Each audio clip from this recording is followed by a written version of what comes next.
പ്രതിപക്ഷ നേതാവിനോട് ചോദ്യങ്ങൾ വീണ്ടും ആവർത്തിച്ച മുഖ്യമന്ത്രി പിണറായി വിജയൻ.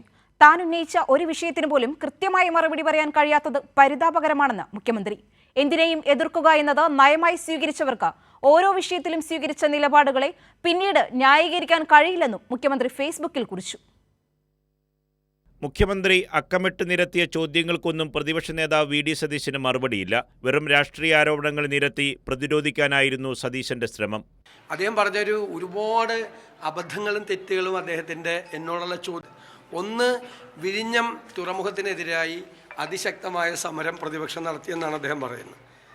പ്രതിപക്ഷം സമരമൊന്നും നടത്തിയിട്ടില്ല. വിഴിഞ്ഞം തുറമുഖത്തിനെതിരായി സമരം നടത്തിയിട്ടില്ല. രണ്ടാമതൊരു കാര്യം അദ്ദേഹം പറഞ്ഞത് വയനാട് തുരങ്കത്തിനെയും തീരദേശ ഹൈവേയും ഞാൻ എതിർത്തു എന്നാണ്. ഞാനത് പറഞ്ഞ സ്റ്റേറ്റ്മെൻറ്റ് വളരെ കൃത്യമാണ്. പാരിസ്ഥിതിക ആഘാത പഠനം നടത്താതെ ഈ രണ്ട് പരിപാടിയും നടത്തരുത് എന്നാണ് പറഞ്ഞത്.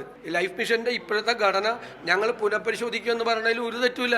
ഞങ്ങൾ പുനഃപരിശോധിക്കും. അന്നത്തെ ഞങ്ങൾ 5 ലക്ഷം വീടുണ്ടാക്കി കൊടുക്കാമെന്ന് പറയുന്നുണ്ട് 5 കൊല്ലം കൊണ്ട്.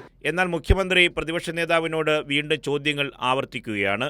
താൻ ഉന്നയിച്ച ഒരു വിഷയത്തിന് പോലും കൃത്യമായ മറുപടി പറയാൻ കഴിയാത്തത് പരിതാപകരമെന്ന് മുഖ്യമന്ത്രി പറഞ്ഞു. എന്തിനേയും എതിർക്കുക എന്നത് നയമായി സ്വീകരിച്ചവർക്ക് ഓരോ വിഷയത്തിലും സ്വീകരിച്ച നിലപാടുകളെ പിന്നീട് ന്യായീകരിക്കാൻ കഴിയില്ലെന്നും മുഖ്യമന്ത്രി ഫേസ്ബുക്കിൽ പ്രതികരിച്ചു. ഉന്നയിക്കപ്പെട്ട ഒരു ചോദ്യത്തിന് പോലും ദൗർഭാഗ്യവശാൽ ഉത്തരമില്ലെന്നും പകരം വസ്തുതാവിരുദ്ധവും അബദ്ധജടിലവുമായ കുറേ കാര്യങ്ങൾ നിരത്തുകയാണെന്നും മുഖ്യമന്ത്രി വിമർശിച്ചു. മാത്രമല്ല, ഒരിക്കൽ കൂടി ഓർമ്മിപ്പിക്കുന്നുവെന്ന മുഖവുരയോടെ ലൈഫ് മിഷൻ, വിഴിഞ്ഞം തുറമുഖം, വയനാട് തുരങ്കപാത, തീരദേശ ഹൈവേ, ക്ഷേമ പെൻഷൻ, ദേശീയപാത വികസനം, ഗെയിൽ പൈപ്പ് ലൈൻ തുടങ്ങിയ കാര്യങ്ങളിൽ പ്രതിപക്ഷത്തിന്റെ ഇപ്പോഴത്തെ നിലപാട് എന്താണ്, ഇതിനു മുൻപ് സ്വീകരിച്ചതിൽ ഉറച്ചു നിൽക്കുന്നുണ്ടോ എന്നതാണ് അക്കമിട്ടുള്ള ചോദ്യമെന്നും അവയ്ക്കുള്ള മറുപടികൾ പ്രതീക്ഷിക്കുന്നുവെന്നും മുഖ്യമന്ത്രി ഫേസ്ബുക്കിൽ പ്രതികരിച്ചു. കൈരളി ന്യൂസ്, തിരുവനന്തപുരം.